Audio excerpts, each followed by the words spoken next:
Humiliated for wearing a worn jacket, he was nearly thrown out of a luxury restaurant until the truth left everyone speechless. Like the video, subscribe to the channel. You're about to witness a lesson in dignity that will make the whole world think twice. Dusk settled over the city, casting a golden haze on the upscale street lined with luxury stores, exotic car showrooms, and five-star restaurants.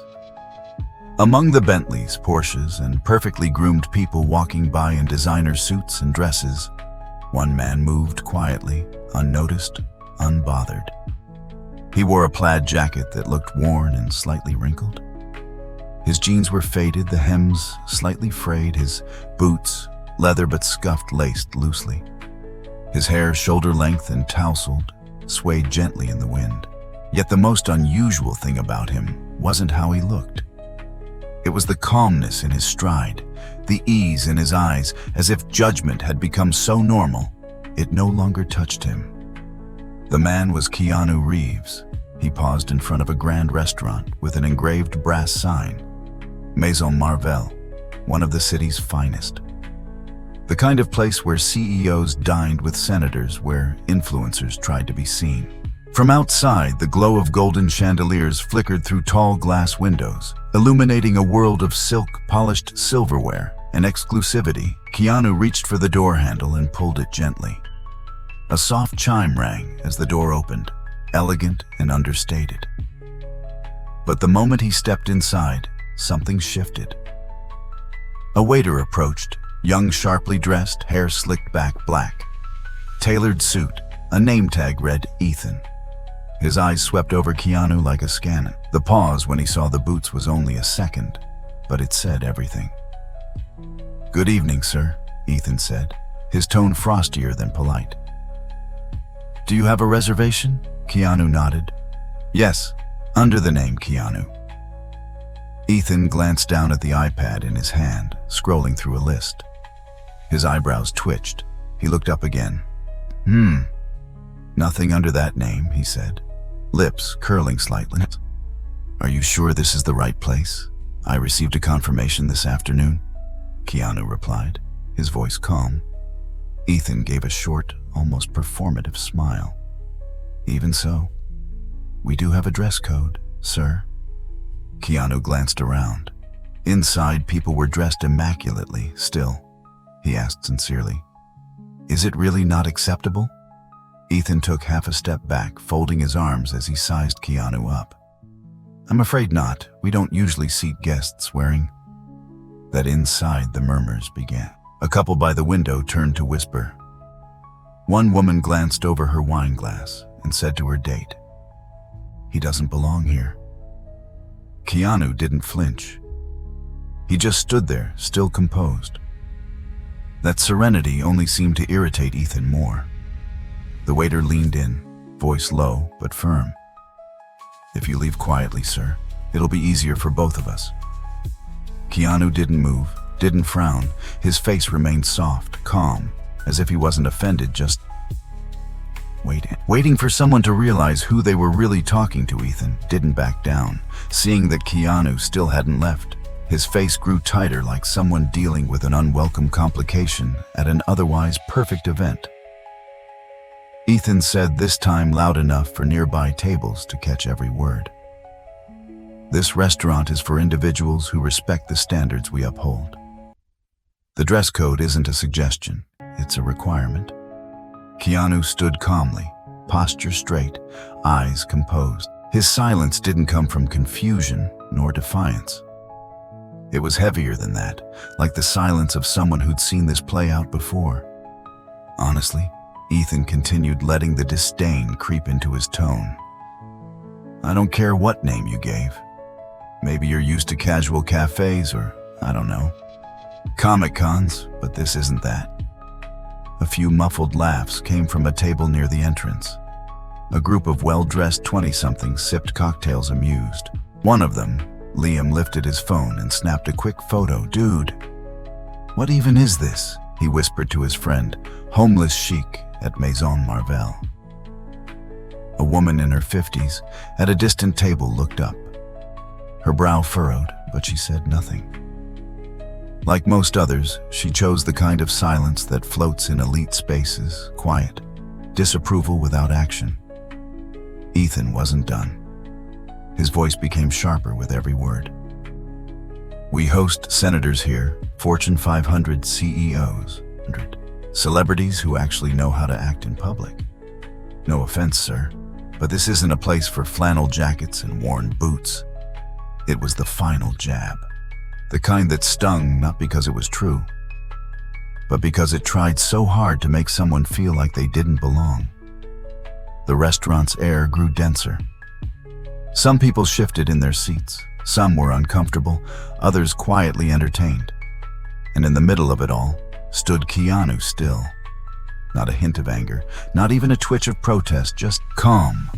Ethan took a breath, almost ready to turn away, when Keanu finally spoke softly, almost gently. You said this place is for people who know how to act in public. Maybe we're not talking about the same thing. The words weren't sharp, but they cut. They floated through the air like a mirror, and some couldn't help but turn and look back. It wasn't an insult. It was reflection. Ethan blinked. For the first time, a flicker of hesitation appeared in his eyes. But he held firm. I'm going to get the manager, he said stiffly. And with that, he walked away, leaving Keanu alone at the threshold, surrounded by golden light, cold stares, and the quiet weight of assumptions. What had begun as a simple dress code, enforcement had now become something else. A confrontation between perception and character. Less than a minute after Ethan disappeared into the back, a side door swung open. A middle-aged man around 45 stepped out with the kind of posture that said he was used to being listened to. Tailored black suit, silver tie, sharp features. This was Mr. Caldwell, the manager of Maison Marvell. He walked toward the front of the restaurant where Keanu still stood. No one else approached. They only watched. The restaurant fell into an anticipatory hush, as if everyone was waiting for a final verdict. Good evening, Mr.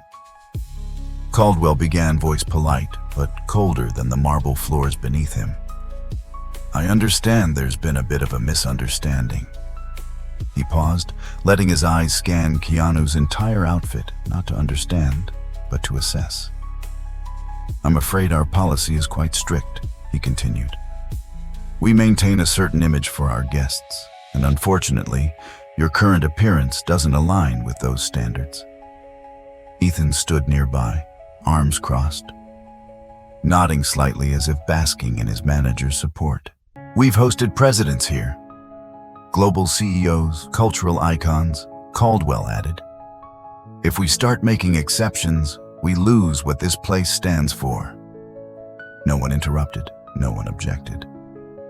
A few patrons nodded quietly, as though all of this was just standard protocol, like cleaning silverware or folding napkins, but Keanu didn't react.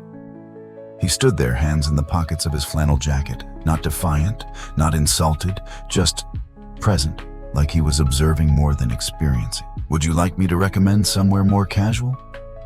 Caldwell offered, his voice slipping into that carefully staged tone of upper-class pity. Keanu gave a small smile. No, thank you. The short reply seemed to catch the manager off guard, too brief to argue with, too calm to provoke. Ethan muttered under his breath, loud enough for nearby tables to catch. Probably just trying to sneak in for attention. A few people chuckled, but it wasn't the same laughter from earlier. Something had shifted. A few glances now moved not toward Keanu, but toward Caldwell and Ethan. An imbalance was starting to show, faint but growing.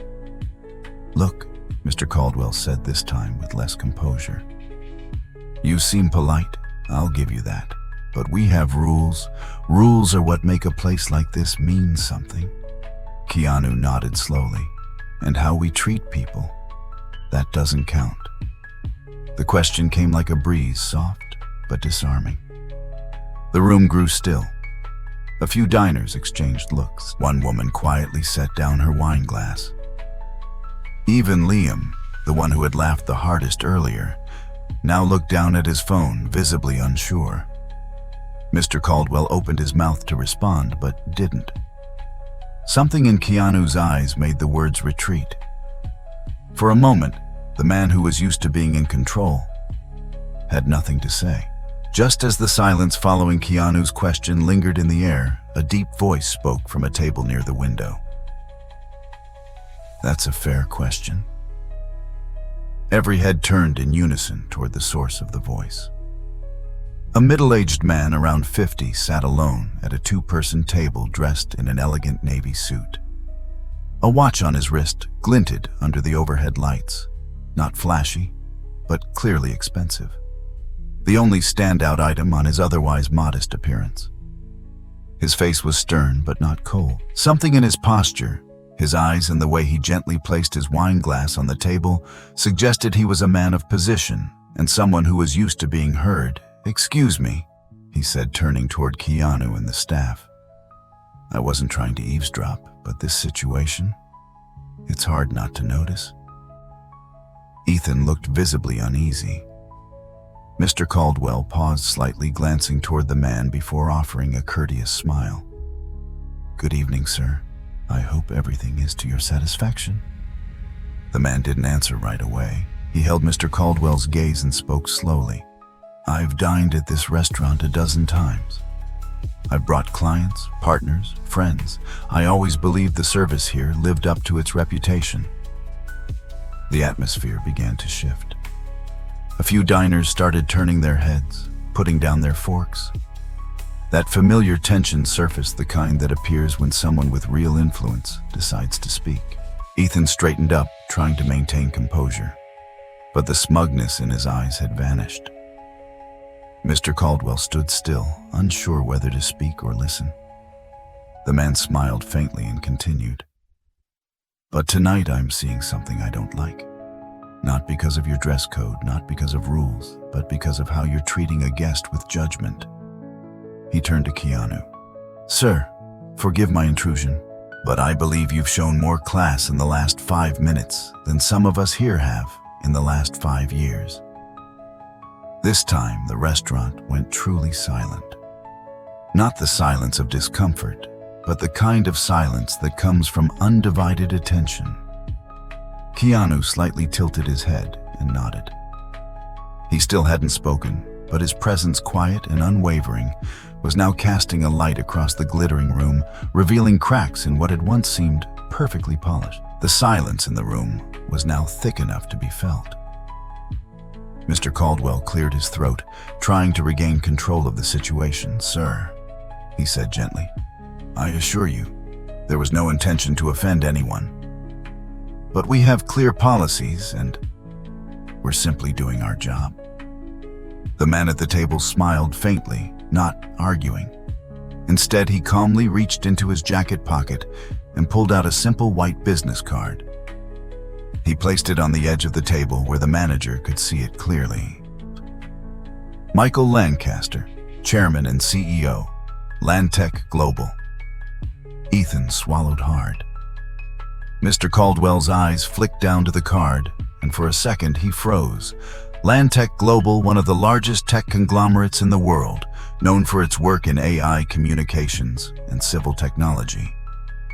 Michael Lancaster was a name usually reserved for magazine covers like Forbes, The Economist, or Global Leadership Summits.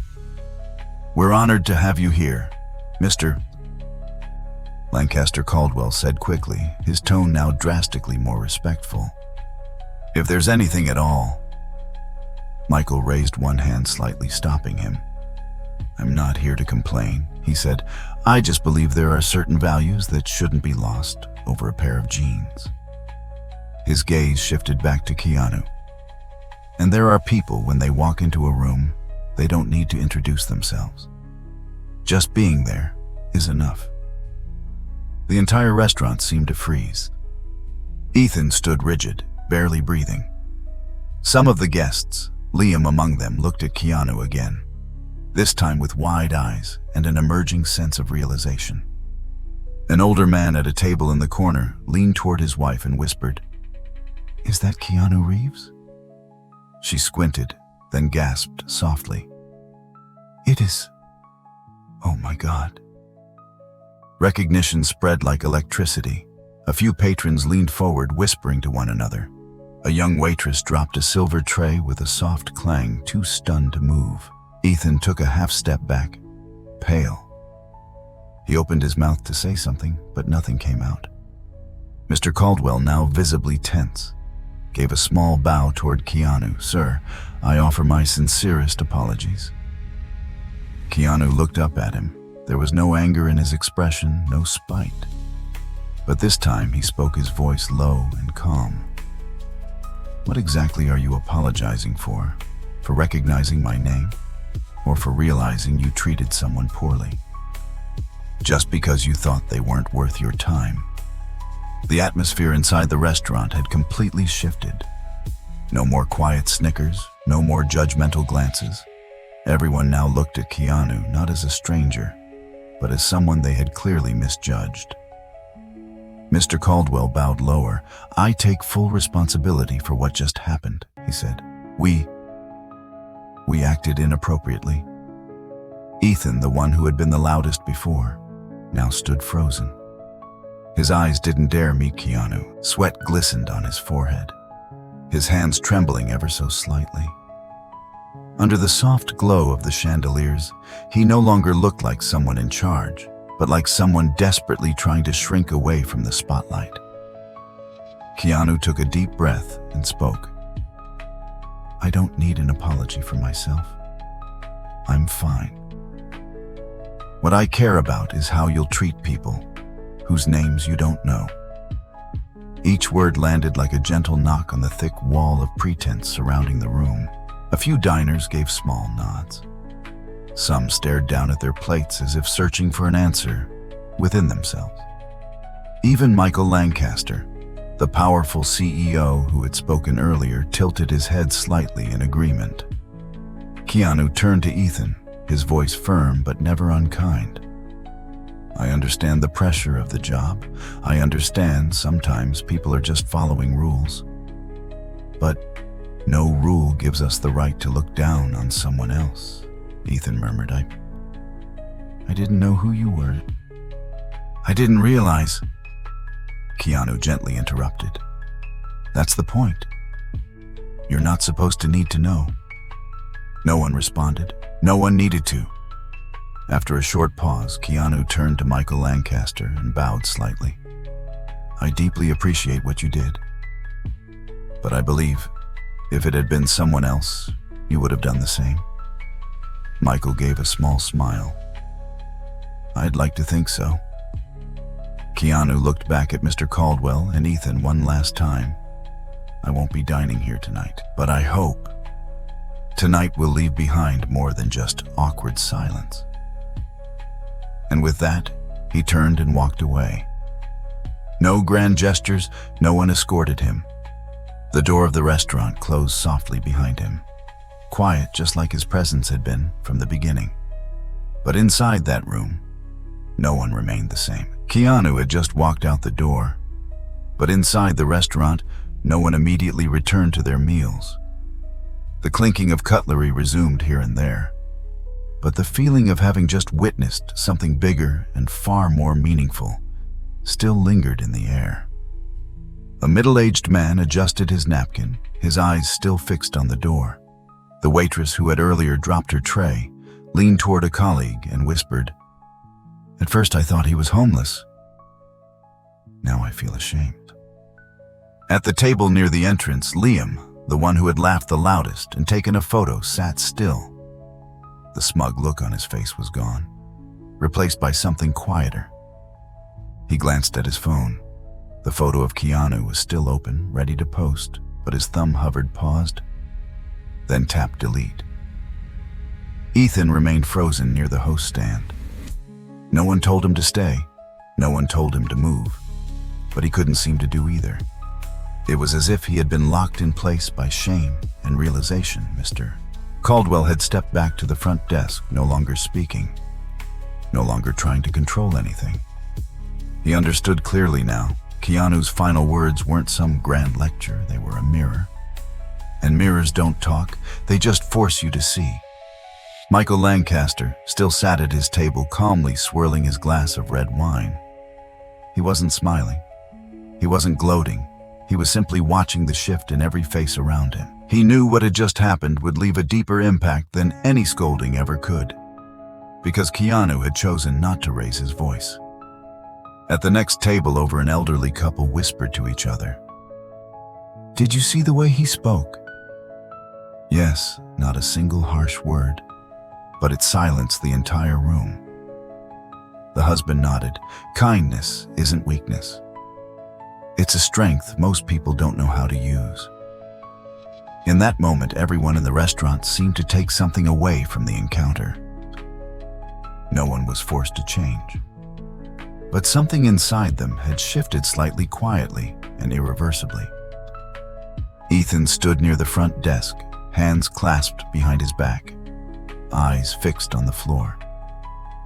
The restaurant felt different now, not filled with noise, but with thought. His mind was spinning. The image of Keanu standing there calmly, the look in his eyes, that final sentence, it kept replaying in his head.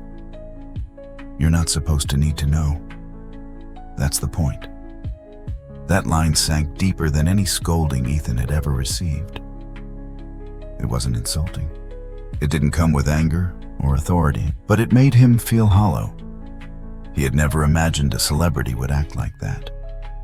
In Ethan's mind, famous people always walked into a room, expecting to be recognized, demanding attention, carrying an aura of entitlement. But Keanu was the opposite, and that was what made it so powerful. Ethan glanced over at Mr. Caldwell, who was now speaking quietly to the kitchen manager. The man didn't look back at him, a rare thing. Normally, Caldwell praised Ethan for being confident, for knowing how to handle situations. But tonight, he hadn't handled anything except for his own ego. A soft voice came from beside him. It was the same waitress from earlier. "You okay?" she asked. Ethan nodded, but it was a mechanical motion, empty. He wasn't okay, and he knew it. For the first time in years, Ethan no longer believed he understood what doing things by the book really meant. Because the book he had followed, the one that made him treat the wealthy with reverence and the modest with suspicion, might not have been professionalism at all. It might have just been prejudice dressed up as protocol. He looked up at the large mirror behind the host stand. Staring back at him was a sharply dressed young man with a neat haircut, but eyes that were avoiding themselves. And for the first time in his career, Ethan felt like something inside him had just started to crack open. The restaurant had returned to its usual rhythm. Diners continued their meals. Wine kept flowing, music still played softly through the ceiling speakers. But for those who had witnessed what happened, everything felt different. Every sound, every movement, now seemed layered with a meaning they hadn't noticed before. At the table by the window, Liam still hadn't touched his food. He stared at the glass in his hand, rotating it absent-mindedly, his thoughts drifting far. A soft shuffle behind him made him turn. It was the waitress from earlier. She smiled. Not the usual customer service smile, but a genuine one. Liam nodded back for the first time that night, not trying to be above anyone. Elsewhere, an older couple whispered about the dinner. But between bites came quiet questions. Have we ever treated someone that way without realizing it? Of course, we just never paid attention because we thought it was nothing. Michael Lancaster, after paying, left the restaurant without fanfare. He nodded once at the host as he exited, disappearing into the night the same way Keanu had earlier. The truly powerful ones, it seemed, always chose to leave quietly. Ethan asked to leave his shift early. No one stopped him.